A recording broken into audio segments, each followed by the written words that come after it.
was not a special man. He did not have medals, he did not have fame. He was just a maintenance engineer on Orbital Station 7, a massive space station floating at the edge of known space. The station was home to thousands of beings from dozens of different species. Some were tall, some were short, some had scales, some had fur, some had tentacles, had none of these things. He was just human. Humans were new to space. They had only joined the Galactic Coalition 50 years ago. Most alien species saw them as weak, soft, and unimportant. Humans had no claws, they had no armor, they had no poison. They were small compared to most species. Many aliens wondered how humans had survived on their home planet at all. Did not care what aliens thought about him. He woke up every cycle, put on his gray uniform, and fixed broken things. Pipes, wires, doors, air filters. He was good at his job. He was quiet. He was patient. He noticed small details that others missed. These were useful skills for a maintenance worker. But had one thing that made him different from other workers on the station. He had his grandmother's recipe. His grandmother had died 3 years before left Earth. She was a small woman with wrinkled hands and a warm smile. She had raised after his parents died in a factory accident. She taught him how to read. She taught him how to fix things. And she taught him how to cook. Her specialty was kimchi. It was a stew made with fermented vegetables, pork, tofu, and spices. The recipe had been in their family for 6 generations. His grandmother had written it down on a piece of paper and given it to him on his 18th birthday. "This is yours now," she had said. "Wherever you go, this will remind you of home." Kept that paper in a small metal box under his bed. He had memorized every word, but he still liked to look at her handwriting sometimes. Every rest cycle went to the communal kitchen on level 12. It was a large room with cooking equipment for many different species. Most aliens avoided the area when cooked. The smell of fermenting vegetables was too strong for their sensitive noses, but did not mind being alone. He actually preferred it. On this particular day, woke up early. He had been looking forward to this meal for a whole week. He had traded with a cargo ship captain to get real Earth pork. He had grown his own vegetables in a small hydroponic box in his quarters.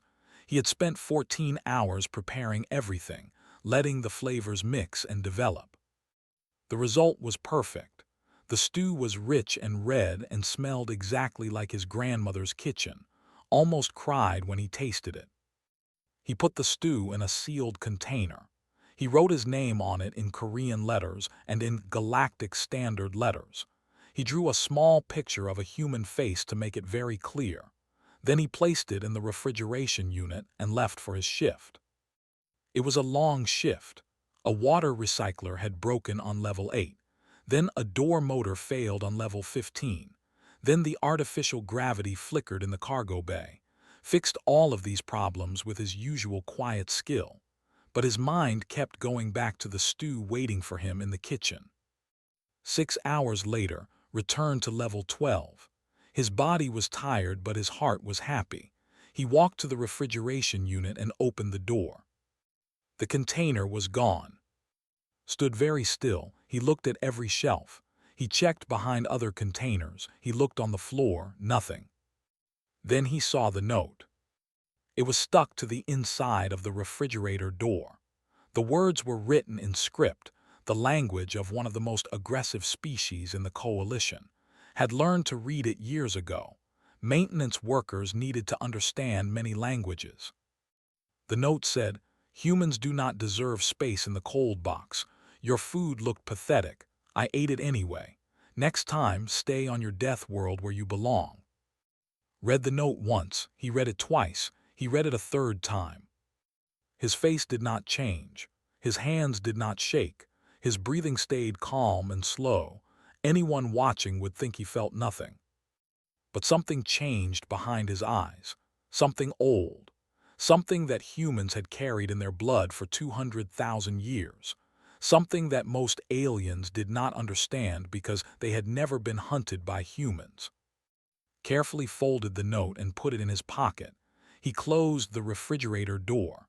He walked out of the kitchen with slow, measured steps. In his quarters, his roommate was reading a book on her tablet. She was a young communications officer, barely 25 years old. She looked up when entered. "You are back early," she said. "I thought you were going to eat your special stew tonight." "Someone took it," said. His voice was flat, empty. Put down her tablet. She had known for 8 months. She had never seen him angry. She had never seen him sad. He was always calm, always polite, always controlled. But right now, looking at his face, she felt something she had not felt since she was a child on Earth. It was fear. Deep, ancient fear. She said carefully, "What are you going to do?" He did not answer. He walked to his bed and pulled out a small metal box. Inside was the recipe paper. He touched it gently with his fingers. Then he reached deeper under his bed and pulled out another box. This one had never seen before. It was black and had no markings. "What is that?" she asked. "Tools," said, "for repairs." He opened the box, saw metal instruments inside. They were clean and sharp and arranged in perfect order. She did not ask any more questions. She had heard stories about Earth, about what humans were really like, about why the old species warned their children, "Never take what a human loves." Closed the box and looked at. For a moment, just a moment, she saw something in his eyes that did not look human at all. "Do not wait for me tonight," he said. Then he left and sat alone in the dark, wondering what she should do. In the end, she did nothing. Some things, she decided, were not meant to be stopped. Did not sleep that night. He sat in the maintenance control room, alone with the station's computer systems. His fingers moved across the keyboard with practiced speed. He was not hacking. He was just doing his job. Maintenance workers had access to many systems. They needed to check cameras to find leaks. They needed to read door logs to track airflow. They needed to know where everyone was to avoid disturbing them during repairs. No one questioned a maintenance worker looking at security footage. It was normal. It was expected. It was invisible. Started with the kitchen cameras. He found the exact moment when a large figure entered the room. The figure was 8 feet tall, 4 arms, green scales covering a body built like a tank, natural armor plates on the chest and back, small, cruel eyes set deep in a flat face. The walk to the refrigeration unit like he owned it. He opened the door. He looked at its container. He read the labels. Then he smiled, showing rows of sharp teeth. He took the container, opened it, and ate the stew with his bare hands. He did not use a spoon. He did not sit down. He just shoved the food into his mouth and let the sauce run down his chin. When he finished, he wrote the note. He was still smiling when he stuck it to the door. Watched the video 3 times. He memorized every detail. The way the walked, the slight limp in his left leg, the old scar on his right upper arm, the symbol on his belt that showed he worked in the cargo section. Then began asking questions. He did not ask loudly. He did not ask angrily. He just talked to people during his normal work. A broken pipe here, a faulty light there. Every repair was a chance to have a quiet conversation. The first useful information came from a merchant. Were small, furry creatures with big ears and nervous personalities. This one ran a food stall near the cargo bay. "Yes, I know who you mean," the said, his ears twitching. "His name is, everyone knows, he is a bully. He takes things from people, food, money, whatever he wants. No one stops him because he is. His people conquered 3-star systems before the coalition made them stop. They think they are better than everyone." "Does he have friends?" asked. His voice was calm and friendly. "Friends? No, he has followers. Weak people who stay close to him for protection. But they are not loyal, they are just scared." Thanked the merchant and moved on. The second piece of information came from a dock worker. Were tall and thin, with blue skin and 4 eyes. This one loaded cargo ships for a living. The said, spitting on the floor. "I hate that creature. He broke my brother's arm last year for nothing. Just because my brother looked at him wrong, security did nothing. They said there was no proof, but everyone saw it happen. Where does Liv? Asked. Sector 7, Level 3, the big room at the end of the corridor. He took it from a family of just walked in and told them to leave. They left. Nodded slowly. Does he have any weaknesses? The laughed bitterly. Weaknesses, their skin can stop knife blades. Their bones are like metal, they can see in the dark. They can hold their breath for an hour. What weakness could such a monster have? Did not answer, but he was thinking. That night he went back to his quarters, was awake, pretending to read her tablet. She watched pull out the black box again. You are really going to do this, she said. It was not a question. Did not look at her. He was checking each tool in the box, making sure everything was clean and sharp. Continued. They are warriors. They have killed thousands of beings in battle. You are a maintenance worker. You fix pipes. Yes, agreed. I fix things. This is not fixing. This is revenge. Finally looked at her. His eyes were calm but empty, like deep water with no bottom. On Earth, he said quietly, we have a saying, an eye for an eye. He took something precious from me, something I cannot replace, something that connected me to my family, my history, my home. He did not take it because he was hungry.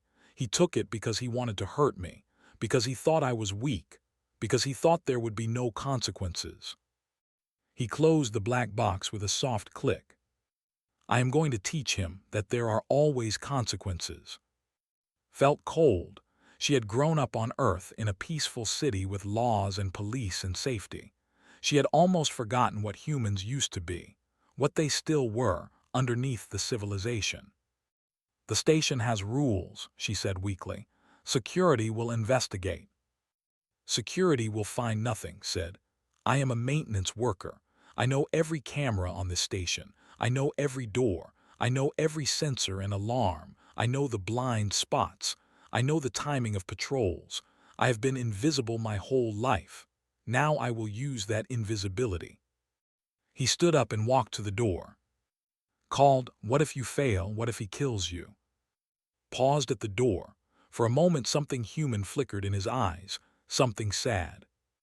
Then I will die trying, he said. But he will know at the end that humans are not weak. He will know that we do not forget. And he will know that some prices are too high to pay. Then he was gone, walking into the metal corridors of the station with soft, silent steps. Sat alone in the dark, listening to her own heartbeat, wondering if she would ever see her roommate again. In Sector 7, in a large room at the end of a corridor, that was sleeping peacefully. He had no idea that death was walking toward him with patient, careful steps. He had no idea that the small, soft human he had mocked was not prey at all. He was about to learn. Woke up because the air felt wrong. He had been dreaming about his home world, about the red mountains and the black rivers, about the battles he had fought when he was young. Good dreams, strong dreams, but now something had pulled him back to the cold metal room on this floating station. He opened his eyes. The room was dark, not just dark, black, no light at all. Blinked his inner eyelids and activated his thermal vision. Could see heat. It was one of many gifts his species had. He looked around the room, expecting to see the warm shapes of furniture and walls. The room was empty, no heat signatures, nothing. He tried to stand up, but his body felt heavy, slow. His thoughts were cloudy, like he was swimming through mud. Something was wrong with the air, something chemical. Computer, he growled. Lights. Nothing happened.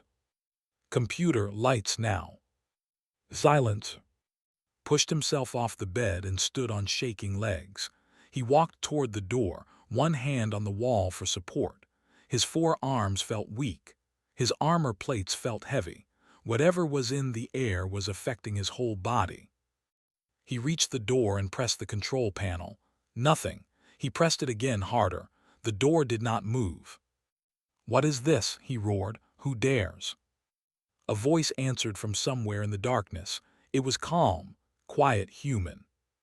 You ate my grandmother's recipe. Spun around, all four arms raised. His claws extended from his fingers, each one sharp enough to cut through metal. Show yourself, face me like a warrior. I spent 14 hours making it, the voice continued. It seemed to come from everywhere and nowhere. I grew the vegetables myself. I traded 3 months of savings for real pork from Earth. I followed every step exactly as she taught me. Moved toward where he thought the voice was coming from. His thermal vision showed nothing. The human was somehow hiding his body heat. Impossible. Humans were warm-blooded. They could not hide their heat. You think this scares me? Laughed, but his voice shook slightly. I have killed hundreds of beings. I have fought in 3 wars. You are just a maintenance worker, a fixer of broken pipes. You are nothing. She died 3 years ago, the voice said. It was closer now, or was it? Could not tell. She was the only family I had. That recipe was the last thing she gave me. When I cook it, I can almost hear her voice. I can almost feel her hand on my shoulder.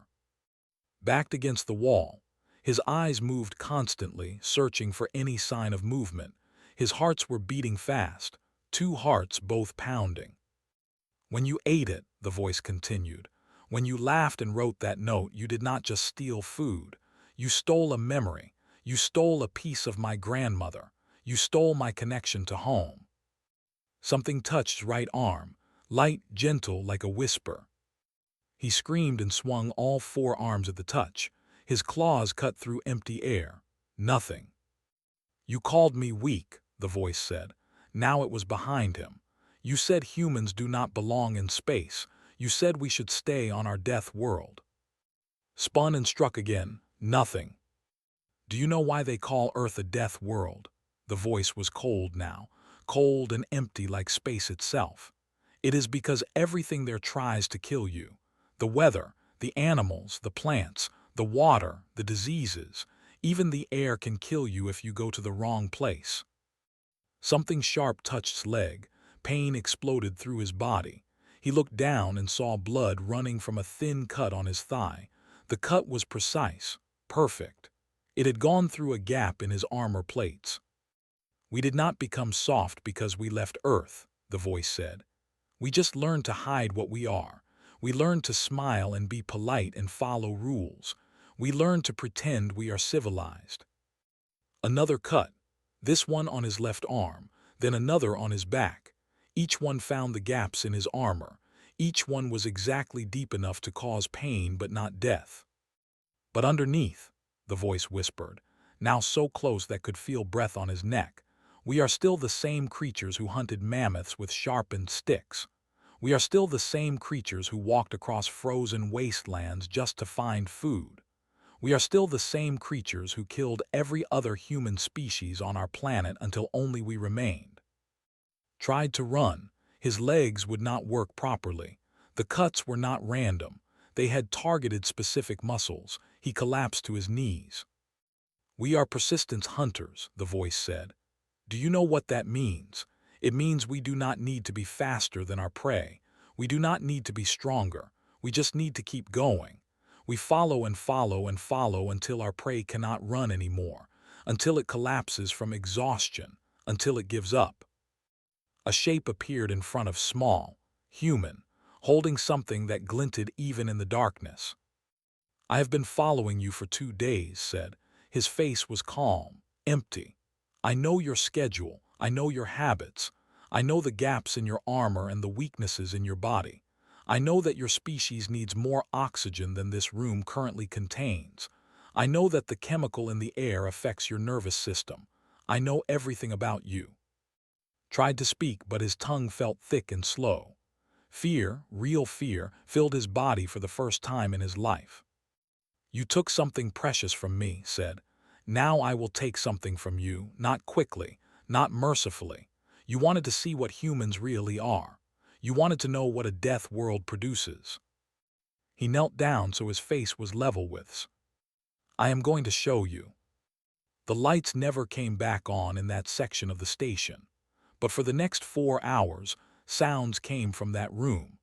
Sounds that made the other residents of Sector 7 lock their doors and turn up their entertainment screens. Sounds that they would never speak about, not even to security. Sounds that would haunt their dreams for years to come. And when dawn came to the station, artificial light cycling on to simulate a new day, walked out of Sector 7 with clean hands and a calm face.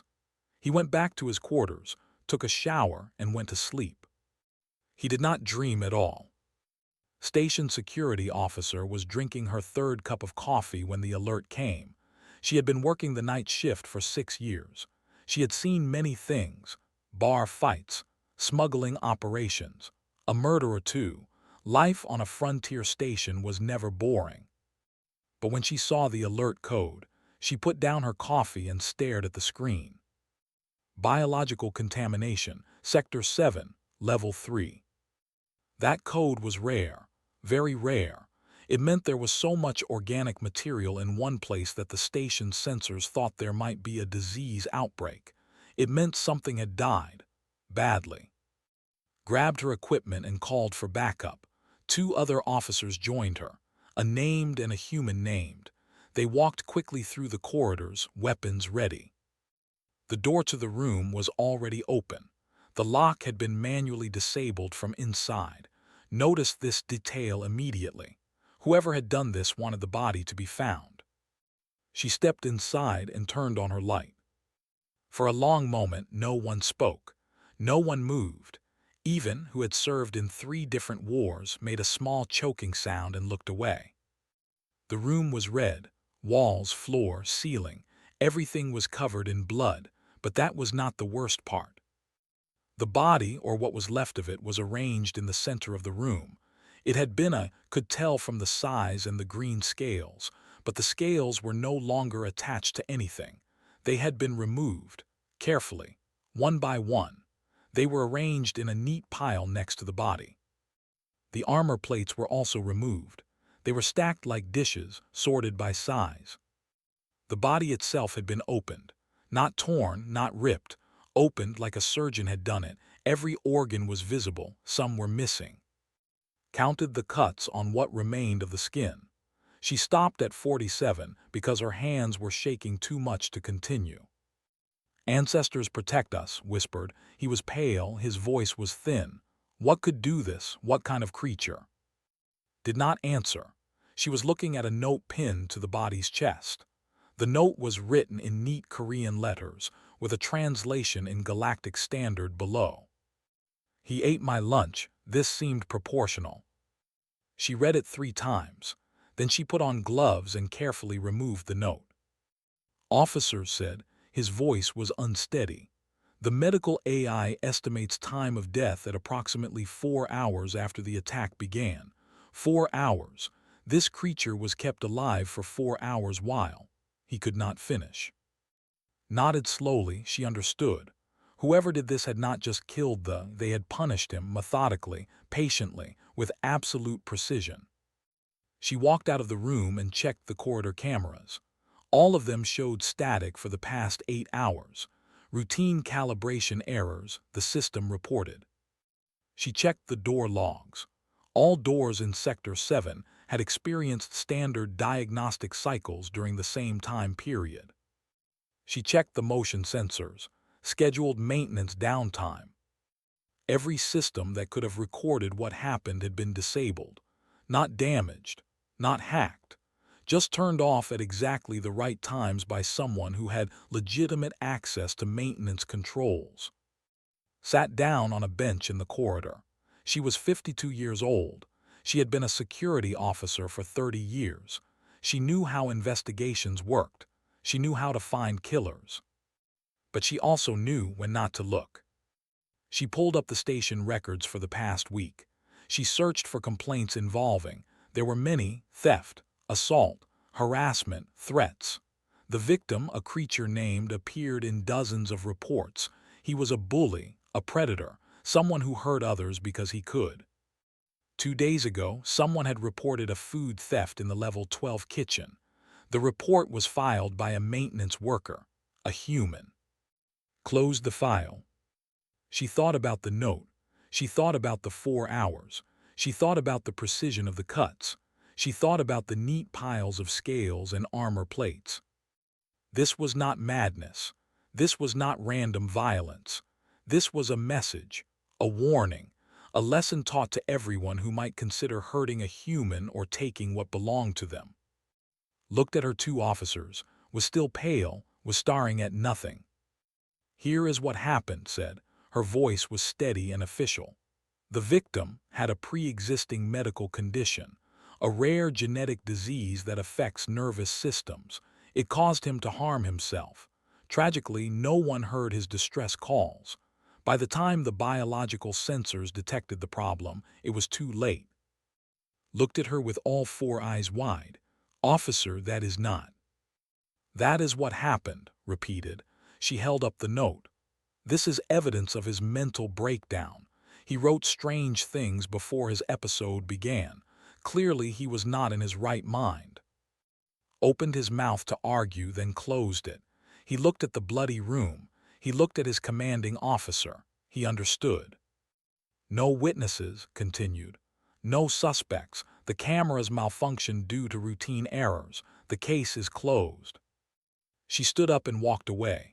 Behind her, the cleanup crew arrived to erase what remained of. By tomorrow, the room would be empty and clean. By next week, someone else would live there.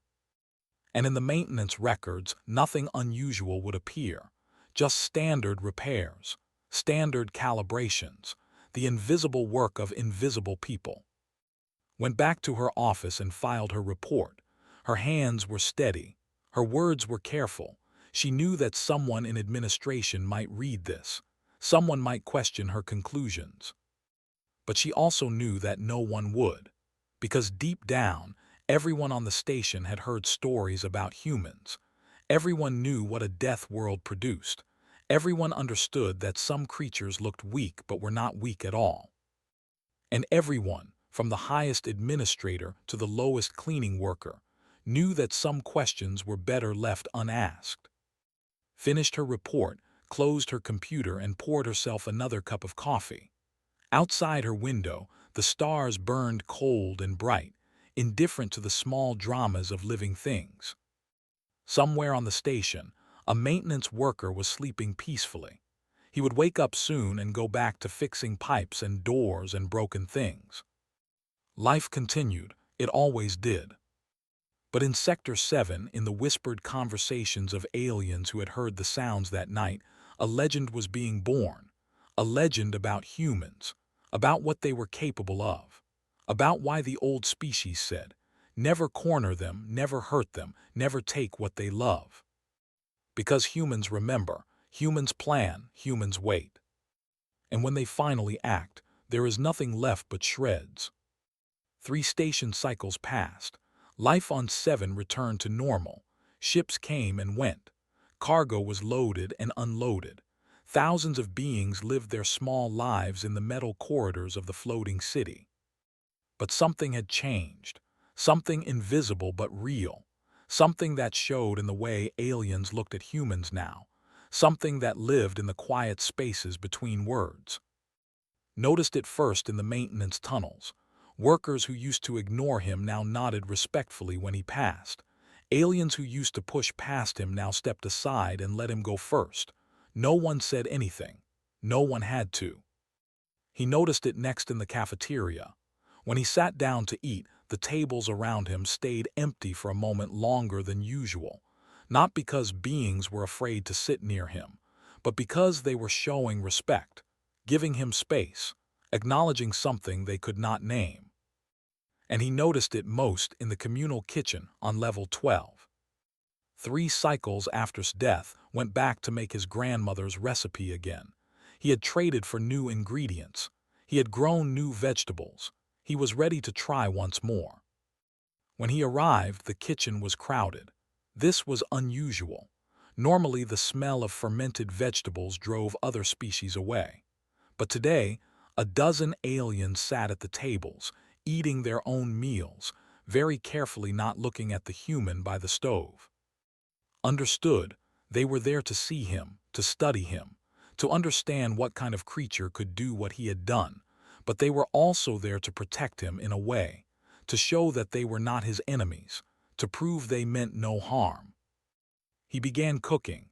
The familiar smells filled the room: fermented vegetables, spices, pork, the smell of earth, the smell of home, the smell of his grandmother's kitchen.